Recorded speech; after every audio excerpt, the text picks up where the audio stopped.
Municipal é um observatório da cidade. Uma radiografia do pensamento político dos vereadores da cidade de São Paulo na segunda metade da década de 50. Entendemos como chegamos a ter a cidade que temos hoje.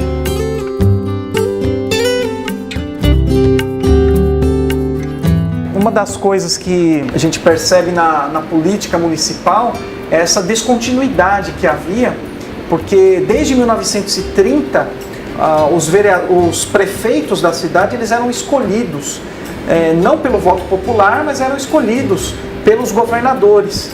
E por alguns períodos, governadores que eram indicados pela presidência.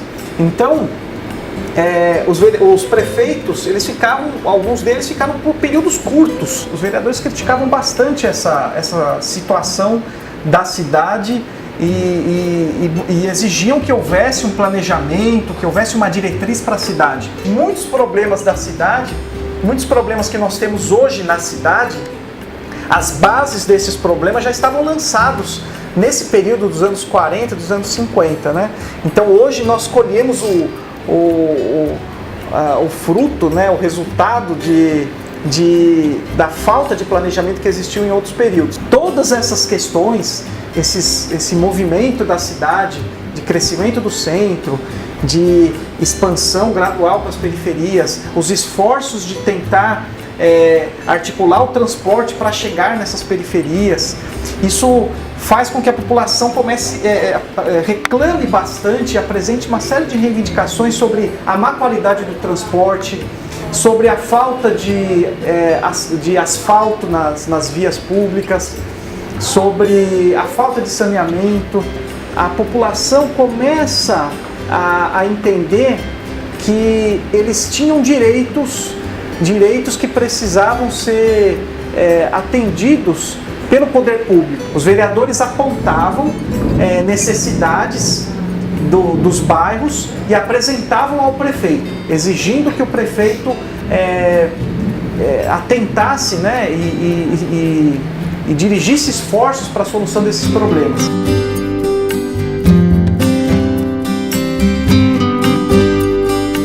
Eu sinto que paira meio que no ar uma questão: por que as crianças? Não se faz a história não só de São Paulo, mas de qualquer cidade, sem as crianças. E que é sim possível percebê-las, não é, atuantes nessa cidade. À medida em que a Câmara Municipal, sua edilidade, se interessa e muito pelas questões sociais que estão presentes na cidade, inevitavelmente ela acaba vislumbrando as crianças nesse espaço. Lendo todo esse material da Câmara Municipal, a gente percebe o quanto São Paulo nos é dada a conhecer pelos passos das próprias crianças. Como diz um dos vereadores, nós temos mais de 50 mil crianças abandonadas. Discutir quais projetos são necessários para resolver a questão da infância na cidade. O Jornal do Comércio, nos anos 20, dizia que, em uma de suas matérias, dizia que a rua, ou as ruas em São Paulo, eram o quintal das crianças. Várias práticas aconteciam, né? Do brincar, passando pelo esmolar, chegando muitas vezes a algumas infrações, como furtar objetos dos passantes. A problemática da infância, ela se abre num leque de questões e o quanto ela tem uma permanente atualidade.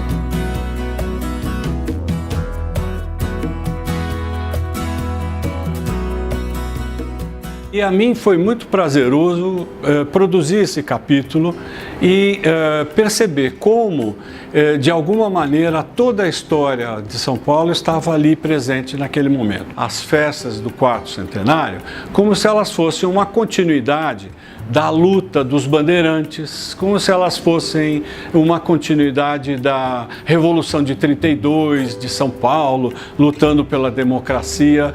E tudo isso foi visto pelos vereadores como uma digressão, um equívoco, na medida em que a cidade tinha dezenas de problemas que precisariam ser resolvidos e que naquele momento não estavam sendo tocados. E eu tenho muitos amigos um pouco mais velhos que eram meninos naquela época, que ficaram encantadíssimos com a chuva de prata e ouro, por exemplo, que ocorreu no Anhangabaú, enfim, com a missa campal no dia 25 de janeiro, na Catedral de São Paulo, então recém-inaugurada. A festa foi parnasiana, a festa foi conservadora. Não fizeram parte do quarto centenário os imigrantes, os negros. Não há negros representados ali, não há indígenas. A desgraça, a calamidade estão aos nossos olhos para quem quiser ver.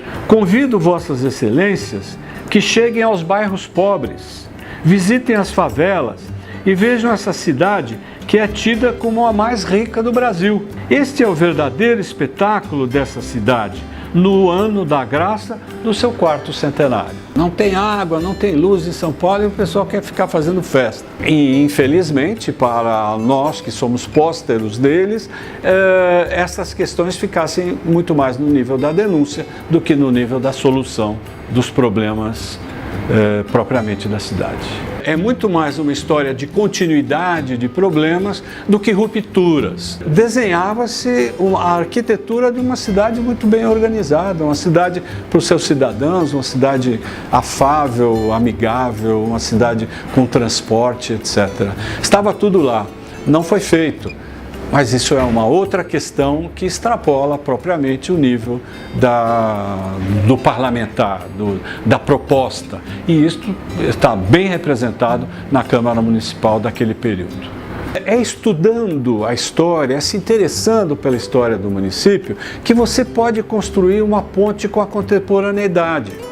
É impossível que você resolva problemas atuais sem ter uma noção do desenvolvimento desses problemas ao longo da história anterior, da história da cidade. Quando nós olhamos para esse passado, esse período da década de 50, que é um período de grande crescimento da cidade, nós conseguimos identificar ali muitas raízes de problemas que nós enfrentamos hoje. É muito importante que se possa perceber o quanto a Câmara Municipal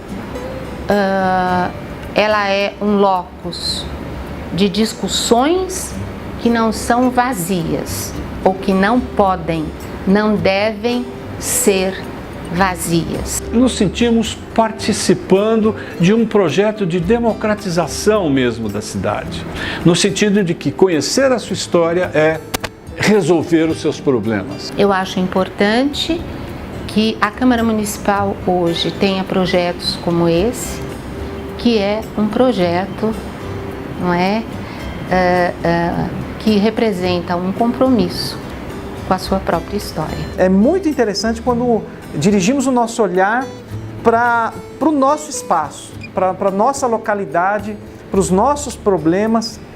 Isso nos torna mais responsáveis sobre aquilo que nós temos que fazer hoje, sobre o nosso papel hoje e sobre os rumos que temos que dar à política na cidade de São Paulo hoje.